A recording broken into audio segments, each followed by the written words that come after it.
É inegável o impacto que a ficção tem nas nossas vidas, mesmo que você nem consuma ela vai te afetar, seja direta ou indiretamente. Crescemos ouvindo histórias, vendo filmes, séries, desenhos, lendo livros, e na maioria das vezes, essas obras, independentemente da mídia que elas estiverem, têm um objetivo, que é te fazer sentir alguma coisa. E a maneira mais comum de conseguir esse tipo de coisa do telespectador, do leitor que seja, é gerar identificação. Por que Procurando Nemo? Por que Toy Story? Por que os filmes da Pixar, por exemplo, são filmes tão amados e que pessoas geralmente têm na sua lista de filmes preferidos da vida? Porque mesmo que os protagonistas geralmente sejam objetos, animais, criaturas que não são humanas, mesmo assim, esses personagens representam as tribulações e as complexidades da vida do ser humano. Então, mesmo que seja um brinquedo,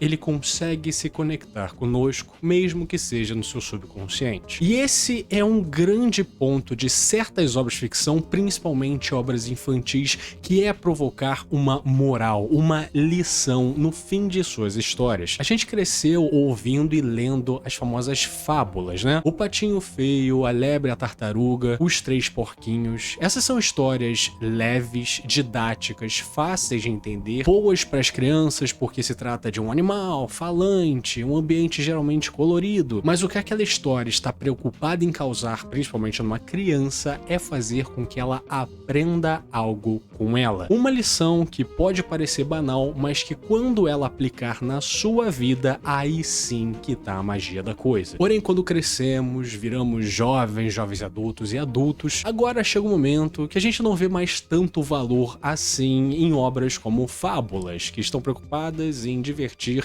entreter e ensinar crianças. Nós precisamos de algo um pouco mais complexo, é como se o simples não agradasse mais. Sendo que se engana quem acha que obras um pouco mais adultas não têm o que ensinar para pessoas adultas.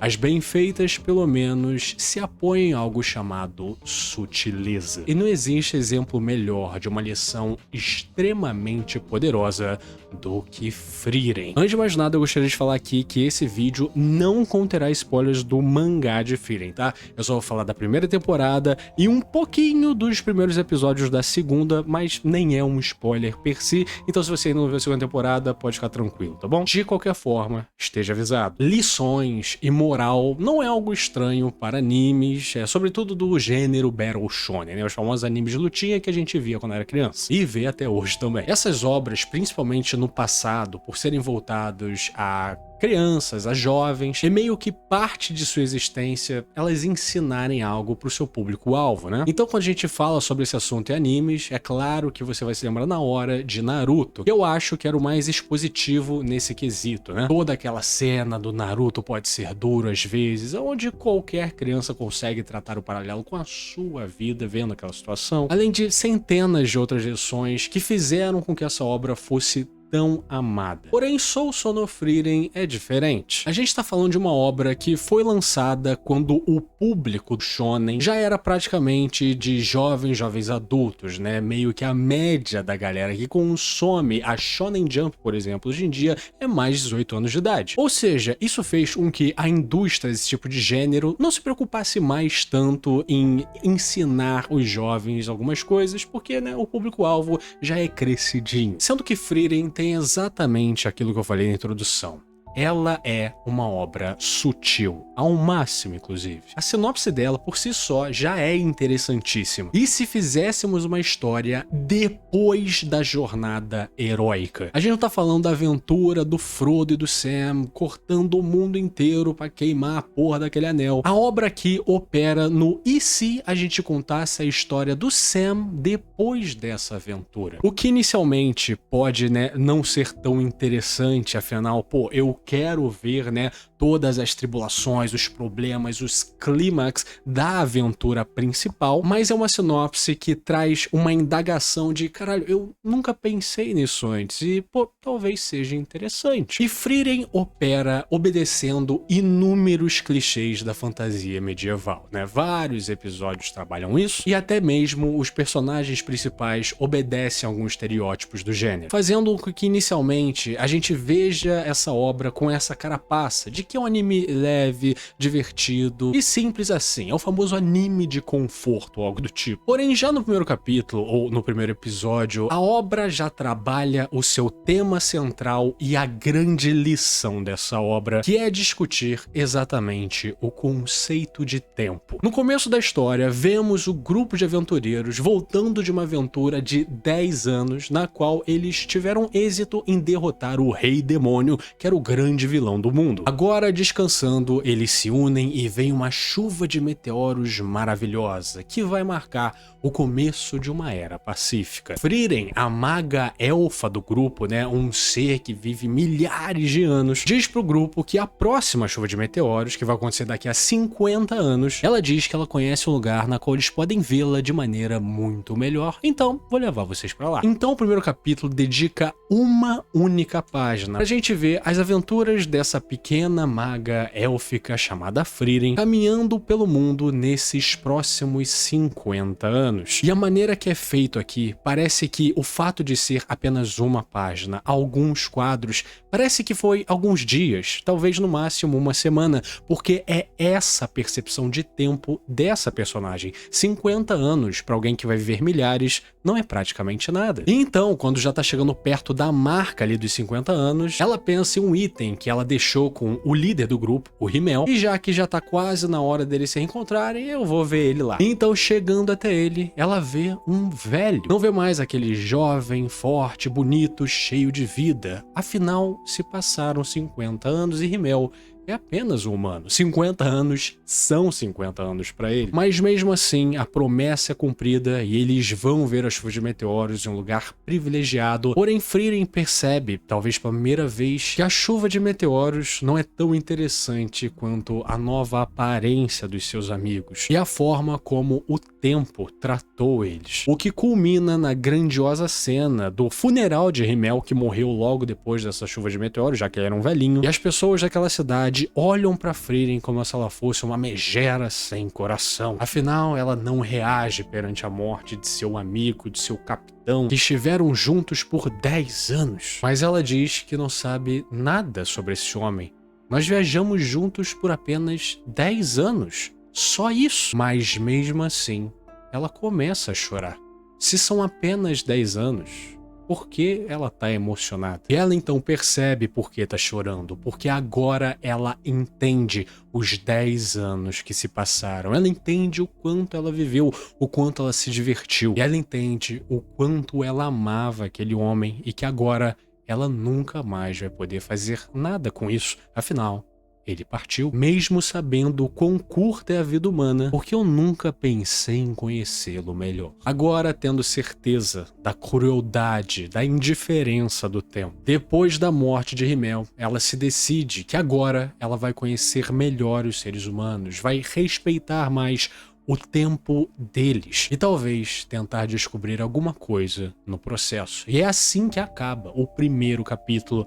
Essa é a premissa dessa história. Frieren é uma elfa que vai viver por milhares de anos. Em tese, ver um ser desse ser impossível que nós, seres humanos, pudéssemos nos identificar. Afinal, a percepção de tempo de um elfo do universo de Frieren é completamente diferente de nós que temos uma expectativa de no máximo 100 anos de idade. Mas por que mesmo assim esse capítulo é tão impactante e a premissa dessa obra faz com que a gente veja ela até o final? Porque se tem uma coisa que todo mundo sabe, é que o tempo é absoluto. Alguns dizem que o tempo tudo repara, ou o tempo tudo consome, mas eu acredito que o tempo é indiferente. Ele simplesmente passa e ele não se importa com a sua condição. ele é a natureza, e a natureza é indiferente. E Frieren representa o sentimento que eu até disse lá no meu vídeo do Einar de Vinland Saga há um tempo atrás, que é o conceito do pagar pra ver. Como dito pela própria Frieren, ela sabe o quanto humanos vivem, ela sabe o que significa 50 anos pra eles, mas ela pagou pra ver. Isso é o mesmo que nós, né, jovens, que a gente sabe que a gente tem, por exemplo, avós, pessoas que estão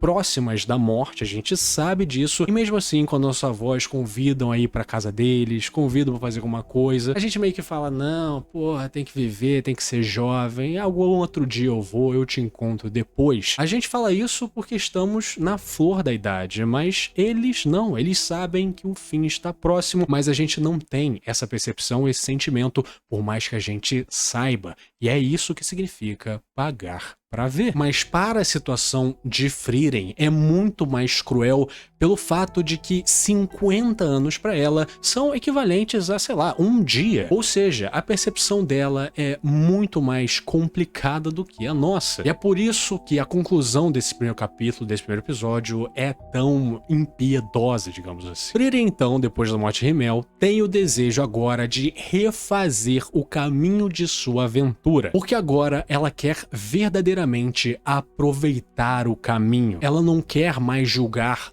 10 anos como um mês. Ela quer perceber 10 anos como 10 anos, absorvendo as experiências e relações que ela constrói nesse processo todo. E um grande signo visual que sempre representa a culpa que a Frieren tem, o arrependimento que ela tem de não ter curtido mais, é que como ela tá passando em lugares que ela já foi, todos esses lugares ela tem memórias de seu grupo, ensinamentos, lições, vivências que ela só consegue perceber agora. Ela não conseguiu perceber lá atrás, mostrando que ela verdadeiramente viveu uma vida naqueles 10 anos, mas que agora são só fragmentos de sua memória. Infelizmente, ela não viveu de fato aqueles momentos. Antes um pouco dela refazer a travessia, ela conversa com o padre do grupo, né, o Reiter, e ele adotou uma pequena órfã chamada Fern. E ele quer que a Frieren seja a mecha dessa garota e faça dela uma grande maga. E a gente começa a ver ali uma relação de mestra e pupilo, que vai se transformando aos poucos uma relação ali tangencial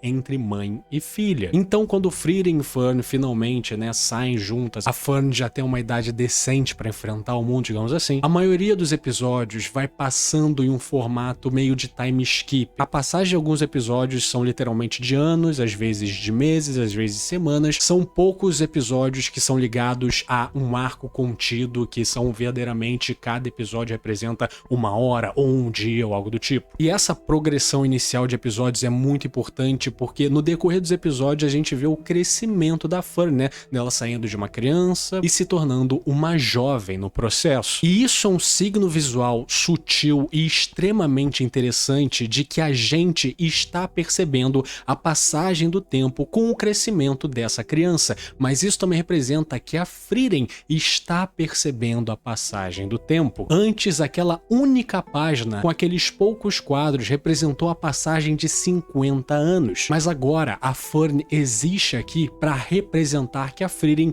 se importa com o tempo, se importa principalmente com o tempo dela, o tempo de um humano. E depois a outra pessoa que se junta ao grupo é o Stark, que inclusive tem vídeo aqui no canal. E com o Stark é um pouco diferente porque ele é uma pessoa na qual ela sempre coloca em prática a sua experiência. Esse personagem serve para demonstrar para nós os anos absurdos que a Frieren tem. Ela é uma maga de mais de 1000 anos. Com ele é demonstrado que o tempo tem peso e que ela, com essa nova mentalidade, tá passando exatamente isso pra ele. E como eu disse no meu vídeo que eu postei lá atrás, o grande poder de Frieren é a sensibilidade como a obra é conduzida. Porque essa obra nada mais é do que uma grande armadilha. A Frieren é um personagem que em certos momentos é praticamente um alívio cômico, ela tem inúmeros momentos de humor, ela é meio desleixada, ela é relaxada, o que faz com que a interação dela entre os personagens fique muito mais rica e fique muito mais divertida, leve, sendo que aí chega um momento que a obra muda de tom e faz você chorar do nada. Pelo menos essa foi a minha experiência com essa obra. E a gente entende com o decorrer da obra, e principalmente como a Frieren é hoje, e nos flashbacks dela com o seu antigo grupo, que a Frieren, ela não mudou de fato. Não é como se ela tivesse se tornado uma outra pessoa, tivesse se transformado numa outra personalidade, ou mudou completamente de vida para que ela possa aproveitar o presente, possa aproveitar o tempo que ela vive agora, e não ficar na cabeça que ela é uma elfa de milhares de anos e eu vou viver pra caralho, então pra que eu vou me importar? Ela representa a frase que não é preciso mudar para viver o presente, é só preciso abrir os olhos. Por exemplo, a relação que a Frieren tem com a sua mestra, que era uma maga humana, fez ela entender o poder e longevidade dos humanos. E um papo com ela, quando a Flamme, que é o nome dessa maga, já estava quase morrendo, ela revela a magia que ela mais ama, que é produzir uma cama de flores. E depois na obra, a gente vê que essa é a magia preferida da Frieren também, porque essa é a magia que faz ela se lembrar dos seus amigos. Um outro exemplo é quando ela tem uma audiência com a maga mais foda de todos os tempos e tal, uma outra elfa absurda, que quer conceder a ela qualquer magia que ela desejar. E a gente sabe que a Frieren é uma fanática por magia, qualquer magia ela tá pegando, ela não se importa. E ela diz, mesmo ainda sendo uma jovem, né, não tendo os 1000 anos que ela tem hoje em dia, que o maior prazer vem apenas durante a busca da magia, e não da magia em si. Se ela é alguém que desde o começo sabe aproveitar a jornada e não o ponto final, por que ela não conseguiu aproveitar de fato os 10 anos que se passaram? Por que ela tem o sentimento que ela não sabe absolutamente nada sobre o Himmel ou sobre o seu grupo porque foram apenas 10 anos? Porque antes ela nunca se demonstrou preocupada com sentimentos, com emoções, com relações. Ela era preocupada com o que o mundo poderia oferecer, mas o problema é que ela não sabia o que ela queria. É que nem o gato da Alice falou quando ela tá caminhando na floresta e vê uma bifurcação. E ela pergunta pra ele, pra qual caminho eu vou? E o gato pergunta, pra onde você quer ir? E ela diz que não sabe. E então ele responde com uma das respostas mais geniais da história. Então, qualquer caminho te basta. É só isso que diferencia a antiga Frieren da nova Frieren. Ela ainda é a mesma elfa que tem os seus momentos cômicos, que usa as mesmas roupas, que tem a mesma personalidade, mas agora ela tem os olhos abertos, ela respira, ela está no momento porque ela sabe o que ela quer. Essa lição, o valor dessa lição me impactou, já que estamos falando de identificação. Numa das primeiras vezes que eu fiz terapia na minha vida e uma psicóloga estava tentando, né, me ler, me dissecar para entender como a minha cabecinha funcionava, ele viu que era uma pessoa que tinha muita dificuldade de qualificar e quantificar os meus sentimentos. Que, em outras palavras, é basicamente, eu tinha receio, eu tinha medo de sentir grandes emoções. Isso se dá por vários motivos, um deles é que sempre quando eu sentia emoções intensas, eu geralmente saía traumatizado. Isso fez com que eu criasse um certo mecanismo de defesa que quando eu tô numa situação onde uma emoção intensa tá vindo, eu meio que me fechava, me blindava e não deixava nada, né, tocar em mim, basicamente. Isso pode parecer legal e descolado, mas é uma merda, né? Porque eu sou um ser social, eu quero viver experiências, quero viver relações, e isso dificultava muito esse processo. E uma das paradas que ele me falou que mais me impactou e que fez com que eu entendesse plenamente a situação da minha vida e que traça um paralelo gigante com a Frieren antiga, né, digamos assim, é que ele me perguntou o seguinte: façam esse exercício também. Pensa no lugar que você gosta e que você vai com certa frequência, tipo uma loja, um restaurante, algo do tipo. Então eu falei pra ele que sempre quando eu ia em um shopping específico, eu entrava numa loja específica, porque eu gostava da loja, eu gostava das roupas que ela vendia e queria ver se tinha algo novo, blá blá blá blá. Então ele perguntou pra mim: bom, se essa é uma loja que você já foi com certa frequência e tudo mais, qual é o cheiro da loja? Que música ou estilo musical toca naquela loja? As pessoas que estão lá sempre são as mesmas ou são diferentes? E eu comecei a perceber, mesmo tendo ido recentemente àquela loja, que eu não sabia nenhuma das respostas dessas perguntas. Porque pelo fato de eu não me permitir sentir e, por consequência, não me permitir muitas vezes viver o momento, os detalhes me escapavam. E há quem diga que os detalhes dos lugares que você vai, das conversas que você tem, é isso que torna a vida, né? Logo, quando você não está no momento, quando você não está no presente, é impossível se conectar a qualquer coisa, porque a sua consciência e percepção não está naquele lugar. Está em outro lugar que você se colocou. E para mim, essa é uma lição poderosíssima que conversa extremamente, principalmente com a nossa geração. Uma geração que foi quebrada pelo fluxo de informações infinito, pelo culto à vida perfeita, pelas redes sociais e o caralho, né? Todo mundo hoje em dia é inseguro pra caralho. E uma obra que consegue se portar de uma maneira superficialmente bonitinha, divertida e leve, ao mesmo tempo que consegue te dar essa pancada na sua barriga, esse é o peso de uma lição e esse é o valor dela. E conforme os capítulos ou episódios passam, a Frieren não necessariamente fica mais forte. Ao invés de ela ficar mais forte, ela amadurece, mesmo tendo mais de 1000 anos. Uma coisa que representa isso com muita facilidade, que é mais um gigantesco clichê de obras de fantasia, obras de aventura, que é a batalha contra o seu outro eu. Quando a Frieren e Fern lutam contra o clone da Frieren lá no teste de magia. Nesses momentos, o autor tá demonstrando pro público que aquelas pessoas estão em equidade de poderes. Elas são iguais e elas vão se anular. E essa é uma maneira até bastante inteligente de demonstrar a evolução e o amadurecimento do personagem, quando ele consegue vencer o que ele é só em quesito de poder, o que ele traz à mesa além, né, do poder, digamos assim. E essa batalha demonstra isso de maneira bem didática no momento que a Frieren ganha de seu clone com a ajuda da sua pupila/filha. Ela era incapaz de ganhar sozinha, ela precisou dela e ela precisou confiar nela. Essa é uma representação clara de amadurecimento, né? O quanto ela cresceu até chegar nesse ponto, o quanto agora ela valoriza as experiências que ela falou que iria experienciar. E também agora, nesses primeiros episódios da segunda temporada que tá lançando, tem uma situação lá que o Stark chama a Fanny pro encontro, sendo que ele não sabe, né, o que fazer, então a Frieren decide ajudar ele. E ela começa a falar com ele e fala tudo o que ela gosta, tudo que ela gosta de comer, os lugares que ela gosta de ver, tudo que ela gosta de fazer. E aí no fim de tudo isso, Stark fica impressionado por quanto a Frieren conhece a Fern, achando incrível tudo aquilo. Sendo que a Frieren revela que tudo que ela disse e falou foi revelado pra ela a partir do Reiter, né, que era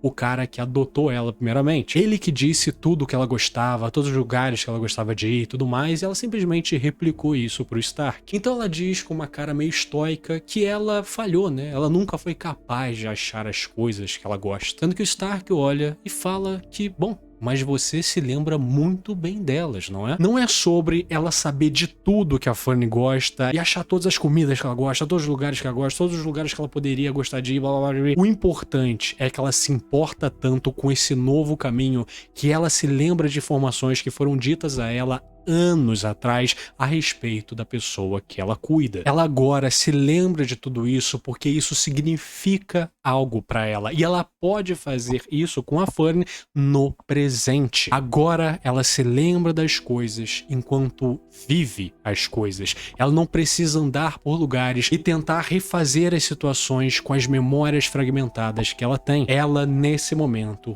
pode viver plenamente o agora. Ela está. E eu acho que esse momento é uma excelente lapidada em toda essa lição, né? Porque já entendemos que você precisa aproveitar o momento, que você precisa, né, ver que o tempo é absoluto, indiferente, blá blá, mas também é preciso saber que isso é possível se partir de você, né?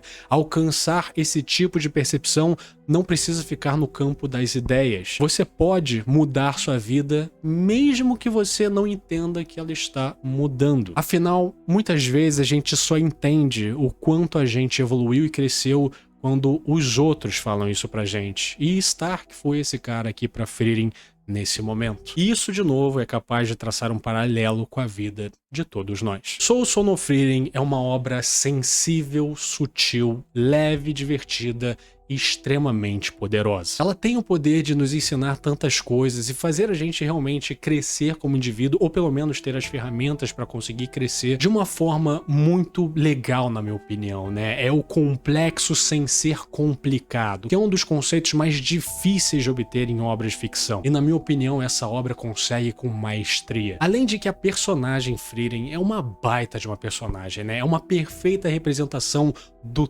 tempo. E como o tempo pode ser cruel se você não se importar com ele, ao mesmo momento que o tempo pode ser uma bênção se você tentar se importar com ele, senão com o seu tempo, com o tempo dos outros. E a maneira de representar esse conceito com uma elfa, né, alguém que tem uma percepção completamente louca de tempo, colocar ela numa situação vivendo com seres humanos e esses humanos que impactaram a vida dela e a forma como humanos são mais intensos porque sabem que vivem pouco. Tudo isso conversa e faz com que esse mundo, essa história, esses personagens fiquem cada vez mais apaixonantes. E comparando com as fábulas clássicas que todo mundo leu e viu quando era criança, Frieren é um excelente exemplo de como a moral e lições evoluem em obras de ficção com diferentes públicos-alvo. Essa é uma lição que conversa com pessoas da nossa idade, né, adultos e tudo mais. E por causa disso, o tratamento tem que ser diferente. Não são animais falantes que vão fazer a gente sentir mais, né? Mas quem diria que uma elfa em um universo mágico conseguiria? De qualquer maneira, que grande obra, uma grande personagem. Se você chegou até aqui, meu muito obrigado. Lembre sempre, curta, comenta, compartilha e se inscreva no canal. Isso me ajuda demais. Se estiver pelo seu lado, dê uma rapada pra ajudar o guri. Agradecimento especial para Wellington Rodrigues, Guaxinim Gamer, Buruburu, Vanilson Silva, Retroblade, Godorei, Maria, Matheus Santos, João Pedro, João Oben, Pedro Junqueira, Gabriel 3G, Volknaio, Caca Baixinhos, Chico Mia, Ria Benê, Iburinha, Alissu, Togers, Fábio Luiz, Victor Moser, Gian, Gabizardo, Frost Disc, Johnny Vaz, Leme Cruz, Jonas Fagundes, Matheus Saf, Feceu, The Blood Hunter, Matheus Queiro, Quebra-Cabeças, Project Sawat, Mo Analítico, Goiaba 2202, Hipnos 11, Devens Muito Legal, Vinho de Flores, Killer, É Verdade, Henry, Vitória Sally Souza, Toxic, Bambu, Isalon, Worth, Stedrovande, Manjobão, Catraca, Kuniko Amakoto, Rick Cobbs, Teus 7, Biels, Philips Morgan, Pixel Z, Dmitry Dessa, Kaique Alexandre, Jé Jackson Gouveia, Maurício Vieira, Jairo Zipelli, Matos Gabriel Rodrigues, Renan Correia, Igor Silva, Victor Diogo, Shadow BR, Haru Libert, Cassiri, Pedro H. Rodri, Fiat Paul Todo Fudido, Toná Catraca, Pedro Corredora PL, Iride, J. Kozlowski, Luiz Elano, Foxhound, Yuri Fukuda, Gabriel Baldê, Pepoca, Gabriel Rachadel, Celk, Abílio Rua, Drincomene, Jovem Dinâmico, Guilherme Xavier Barbosa, Nimo Toda, Skull, Gabi Madrugada, Fabrício Pérez, Woffen, Chiboca Xota, Rimãozinho, Gabriel Neves, Rafael Lima, Fábio do Gás, Martinho Coben, Chibiribissauro, Rafael York, Proce Achum, a rosca dele, o Eric King, Vitor Souza B, Igor Viana, Tarcísio Bandeira, Alexandre Mingotti Moraes, JC Branco Júnior, Rivaldo Fulgor e Gustavo Oned. Eles são os membros do canal, muitíssimo obrigado pelo seu apoio, vocês são fodas demais. E se você quiser ser que nesses paladinos do Inferno de Dante, considere ser um membro também.